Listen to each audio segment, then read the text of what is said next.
So we all heard about the event in Norway yesterday, the massive spiral in the sky, the perfect spiral that was accompanied by some strange black hole type event that just engulfed the whole thing. And it was explained away by the military, the Russian military, saying that it was a failed Bulava missile. They said that the missile was launched from a submarine in the White Sea, and that the first two stages of the rocket worked fine, and then the third stage failed, and it leaked liquid fluid. Well, there's a few problems with this theory. The first is that these Bulava missiles that they were testing supposedly actually uses a solid propellant. Now we could see from the pictures that there was actually some sort of missile or rocket launch. You could see from the bottom right where it's circled that it does look like a true rocket launch or a missile launch. That's how the trail looks. But what's weird is after that first stage, then the trail, that spiral, that loopy spiral, the blue thing that goes up, it's actually perfect. It's not affected by any wind. Not only that, but the spirals aren't affected by any wind or anything. You know, that stuff gets blown around real quick. Look at how any rocket launch trail looks. It's very chaotic, and that thing was just perfect. And even if you look at the contrails from a jet, especially if they're chemtrails that stay up there for a while, you see that they get blown around and distorted real quick.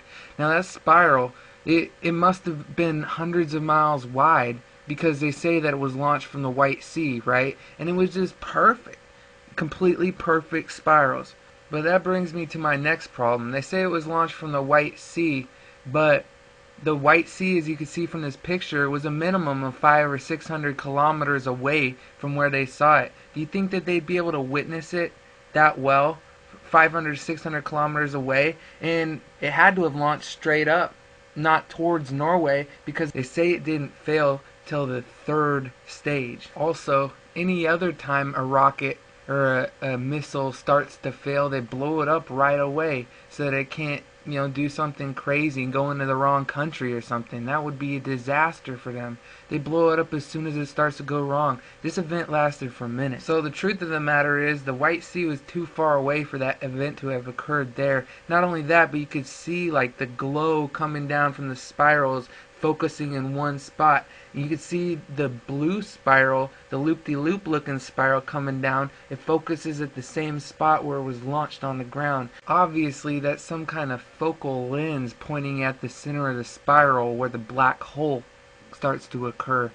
But if it didn't come from the White Sea, what is in that area? Well, it's been confirmed that it's actually the Russian equivalent of the H.A.A.R.P system, the massive radio antenna that beams out focused energy into any part of the atmosphere or ionosphere.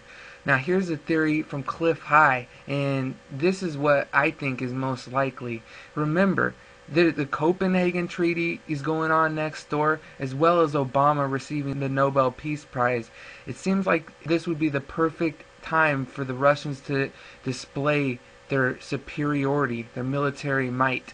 So this is an interview with Cliff High, the leader of the WebBot project, on Jeff Rent's radio tonight.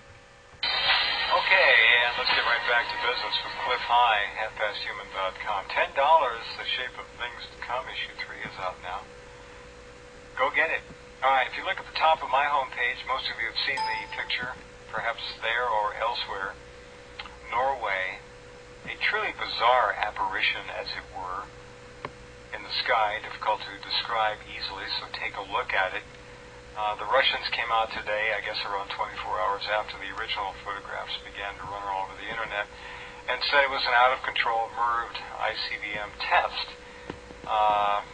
Having looked at hundreds, I don't know, of Vandenberg launches in Southern California, when they put them off at excuse me, twilight or dusk, and the rocket rises, and the upper atmospheric winds push the contrail in strange ways, not quite as exacting as these, and then as it gets up into the upper ionosphere and stratosphere and then goes into space, it's up into the sun, and it turns into, anyway, you can watch the whole thing. So I could project that on this and understand how it could be. But Cliff is telling me that he's picked up other information, and I am all ears. Please. Yeah, there's a couple of issues there. First off, I don't believe in meaningless coincidence. So the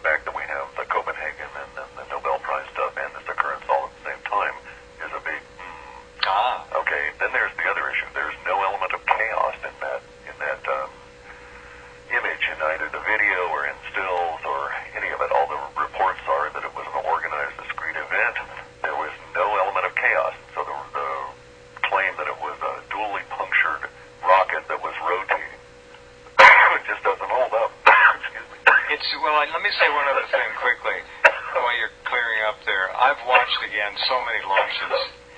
I have never seen one even close to being that precise in its layout. That is remarkable. So that's quite a scene, and I hope all of you take a look at it. We don't know what it is for sure. The Russians may have just put out a story to do, again, some kind of a public service. They're actually covering up their other work in that area. I wouldn't be surprised.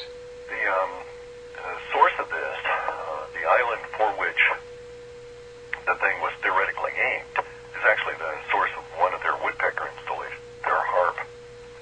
And there's these three fellows, an Uzbeki, a Russian, and a German, that have this radio station, and they broadcast probably what we would think of as pirate. And I've been listening to it because I can pick up on the German and some of the Russian. And really what they're describing is that the whole rocket thing is a cover for a demonstration of a destruction of the actual ether by the H.A.A.R.P installation in Russia as a warning or whatever to the people that were attending, the military people that are involved in the Copenhagen. Oh, that's interesting. Right. Explain to me destruction of the ether for our listeners. The ether is a concept that dates back to the Greeks, but it's also called the Dirac Sea or the 0-point medium, and it basically the dark energy stuff that you always hear the NASA scientists blathering on about. Doesn't really exist as they think it does. But nonetheless, it is the point from which continuous creation and matter appears, if you follow hyperdimensional physics and torsion physics and all of that. Anyway, the statement from the Russian, who's a very knowledgeable scientist on there, you can tell just from listening to him, is that the whole point of this was not the spiral or the interesting little blue effect or the glowing anything. It was that black hole that seemed to open up there and expand, and it was an actual demonstration that you can send missiles at us or do anything you want, and look, we can actually destroy the place at which matter is created. Wow. And they created a gravitational hole there. There's reports out of Finland that there was a large dip in the gravitational wave or of their sensors that was the equivalent of 10 or 20 airplanes while this was going on. And apparently they have these sensors all over the planet that would literally pick up a large airplane flying over you and the distortion it makes in local gravity. And so the Russian was citing the stuff from the Finns about what was going on. They thought all their instruments were breaking, and they were unaware of what was actually occurring. But the after effect or the blowback from this was being overshot them, and it distorted local gravity. Well, I've never seen a rocket leave a trail like this anywhere near it. Not Yeah, with that blue light going back to the H.A.A.R.P installation, it's kind of like a. And if you look back down to in the picture to the ground, there is obviously a white luminescence at the base of it. I don't know what that's about. That would be the focal point or the lens for the thing. Yeah. Well, this is very interesting. Very interesting. So it might have been a calling card to somebody or some group of bodies. Don't mess. Or a demonstration of a certain level of knowledge, certainly. Yeah. Well, these are the kinds of things that are fascinating. And if you hear anything else about that, I'd like to know, because when they put the rocket story on, I posted it, but I've seen too many. It just didn't work. It was too pat. Didn't work for